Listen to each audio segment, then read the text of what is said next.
মই কলো নহয় তেওঁৰ অগাধ সম্পত্তি আছে বুলি ওলাইছে, বহুত কিবা কিবি আছে বুলি ওলাইছে। গতিকে পুলিচে তদন্ত কৰিব। তেওঁ নেপালত আছিলে, নেপালৰ পৰা আমি বুজাই বঢ়াই তেওঁক লৈ আহোঁ, লৈ আহি ইয়াতে আমি এৰেষ্ট কৰোঁ। তেওঁ নেপালত গৈ পলাই আছিলে, নেপালৰ পৰা লৈ আহোঁ। আৰু এইবিলাক RTI কৰ্মী নহয়, যোনে সাংবাদিক এজনক মাৰিব পাৰে, তেওঁ সাংবাদিক প্ৰহাৰ কৰা ব্যক্তি বুলি আমি ক'ব লাগিব। কাৰণ আমিতো এইবিলাক কাম বুজি নাপাওঁ। সাংবাদিকক যোনে প্ৰহাৰ কৰিব পাৰে, তেওঁ কিমান ডাঙৰ অভিযুক্ত হ'ব। মই কলো নহয় তেওঁৰ অগাধ সম্পত্তি আছে বুলি ওলাইছে, বহুত কিবা কিবি আছে বুলি ওলাইছে।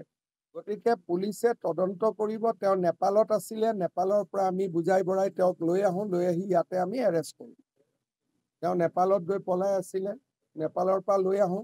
আৰু এইবিলাক RTI কৰ্মী নহয়, যোনে সাংবাদিক এজনক মাৰিব পাৰে, তেওঁ সাংবাদিক প্ৰহাৰ কৰা ব্যক্তি বুলি আমি ক'ব লাগিব। কাৰণ আমিতো এইবিলাক কাম বুজি নাপাওঁ। সাংবাদিকক যোনে প্ৰহাৰ কৰিব পাৰে, তেওঁ কিমান ডাঙৰ অভিযুক্ত হ'ব। মই কলো নহয় তেওঁৰ অগাধ সম্পত্তি আছে বুলি ওলাইছে, বহুত কিবা কিবি আছে বুলি ওলাইছে। গতিকে পুলিচে তদন্ত কৰিব। তেওঁ নেপালত আছিলে, নেপালৰ পৰা আমি বুজাই বঢ়াই তেওঁক লৈ আহোঁ, লৈ আহি ইয়াতে আমি এৰেষ্ট কৰোঁ।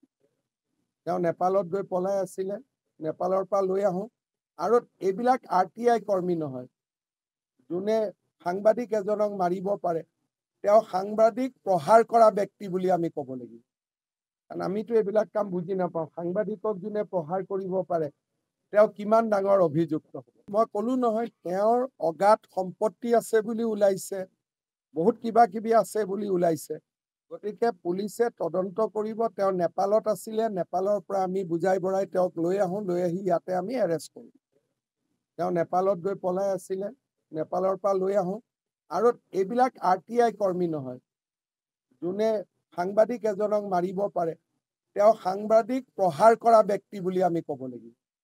কাৰণ আমিতো এইবিলাক কাম বুজি নাপাওঁ। সাংবাদিকক যোনে প্ৰহাৰ কৰিব পাৰে, তেওঁ কিমান ডাঙৰ অভিযুক্ত হ'ব। মই কলো নহয় তেওঁৰ অগাধ সম্পত্তি আছে বুলি ওলাইছে, বহুত কিবা কিবি আছে বুলি ওলাইছে।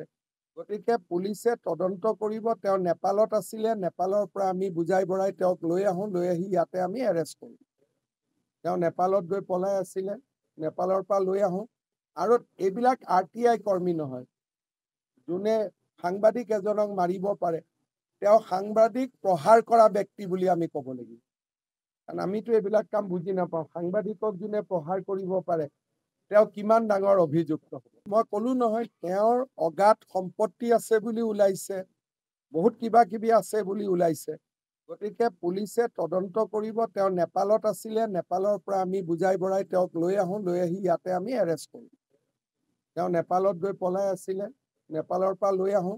আৰু এইবিলাক RTI কৰ্মী নহয়, যোনে সাংবাদিক এজনক মাৰিব পাৰে, তেওঁ সাংবাদিক প্ৰহাৰ কৰা ব্যক্তি বুলি আমি ক'ব লাগিব। কাৰণ আমিতো এইবিলাক কাম বুজি নাপাওঁ। সাংবাদিকক যোনে প্ৰহাৰ কৰিব পাৰে, তেওঁ কিমান ডাঙৰ অভিযুক্ত হ'ব।